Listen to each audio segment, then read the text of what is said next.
Hey, I'd like to welcome you to another episode of Money Matters Top Tips for Success, where each and every day I bring on new business owners, entrepreneurs, and executives and have them share their top tips for success with you.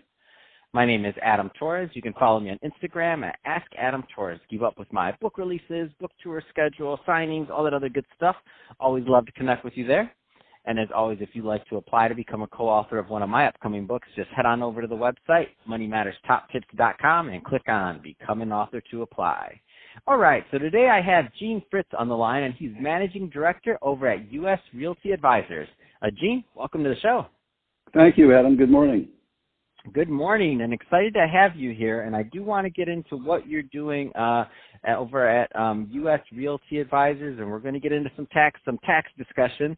But before we do that, let's get a little bit further into your background. So, how did you get started in your career and in business?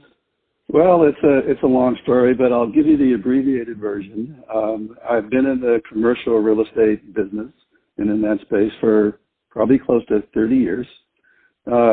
Starting out as a commercial broker, and then very quickly moving into a development position with a regional development company in California.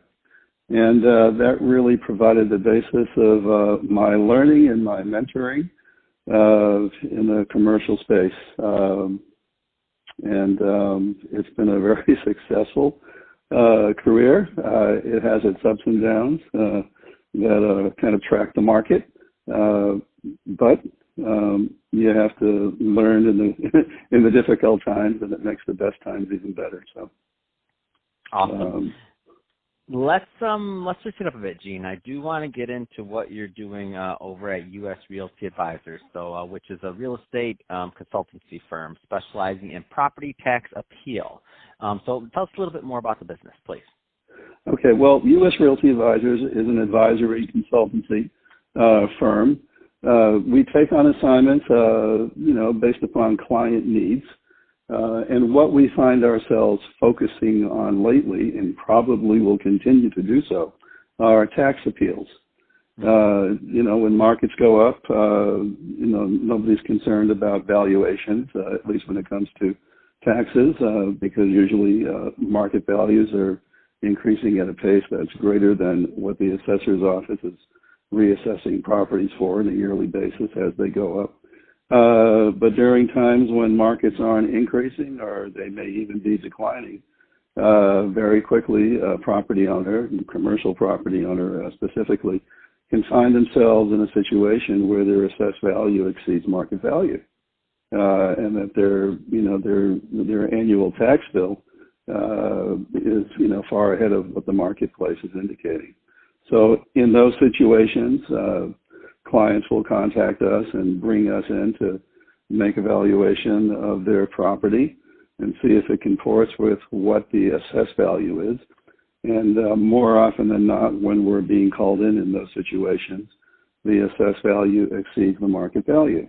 Thus begins the appeals process.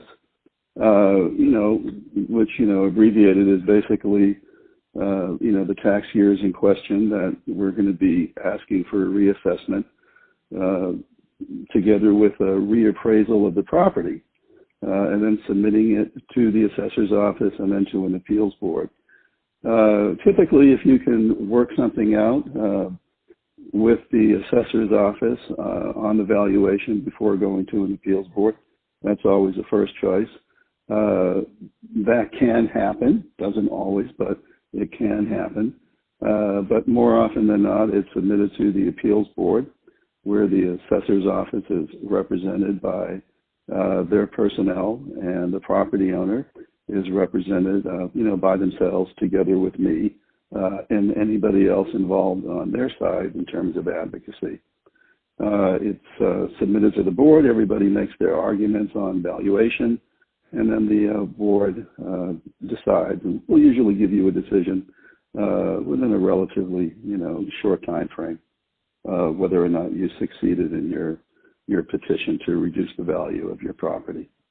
And that's what we do. So it's consultancy, there's appraisal work, and it's advocacy, and it's highly focused. And, we have a niche there We primarily work with counsel, property owners, attorneys. Property owners are often present at the appeals process or the appeals hearing, but not always.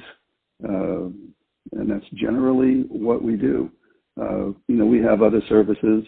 We do real estate workouts, receivership work, kind of whatever the client's needs are. We have a pretty broad reach, and we can reach into community of real estate professionals that we bring on board depending upon the assignment.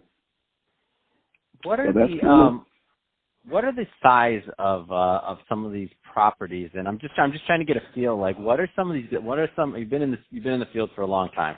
What are some of the larger discrepancies, we'll say, that you've found or won in the past? Because I'm just trying to get an idea, because obviously these are large commercial projects.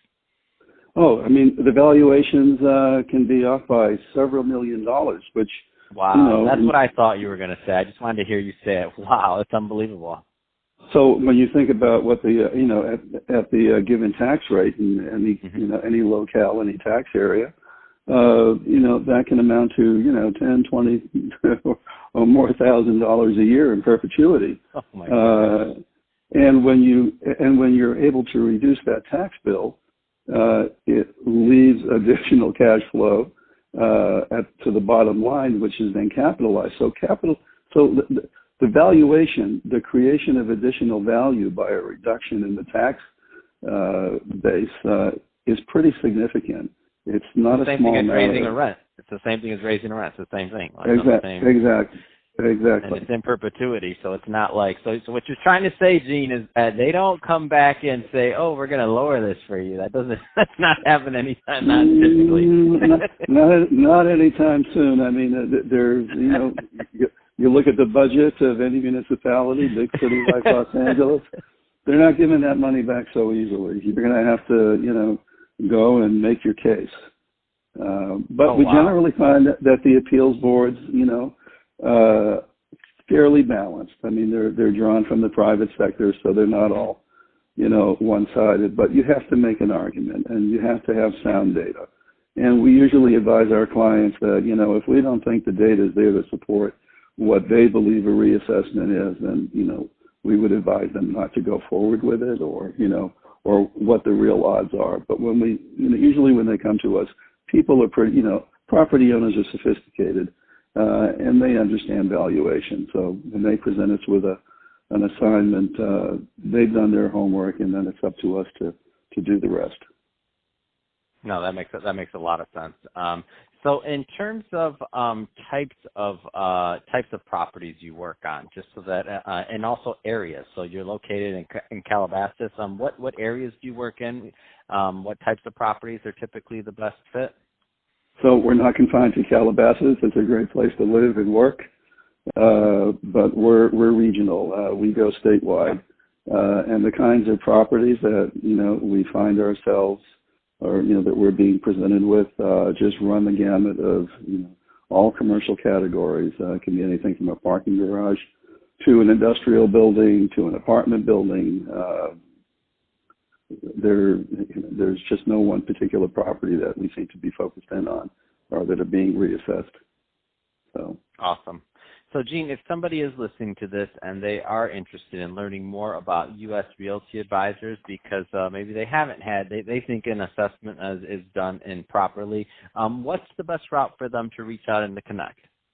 Well, we have a website, and they can reach us that way. It's usrealtyadvisors.net, all one word, U.S. Realty Advisors. And they can reach out to us there. Our address and phone number is listed on our website. And certainly, if they were to call in and mention that they heard about us through your podcast, that would be helpful too. So if any of your listeners want to mention that. Well, hey, Gene, really appreciate you coming on the show today and sharing more about the great work you're doing over at U.S. Realty Advisors to help your clients and to keep those assessments fair. Come on, like I said, they're not lowering that for you. They're not lowering it for you anytime soon. That being said, Appreciate that, and appreciate you bringing awareness to the cause. And to the audience, as always, thank you for tuning in. Hope you got a lot of value out of this. If you did, don't forget to subscribe to the podcast. If you're watching this on the YouTube channel, Money Matters Top Tips, then don't forget to subscribe and leave us some comments in the comment section on the video. Love to connect with you there. And as always, Gene, thanks for coming to the show. Really appreciate it.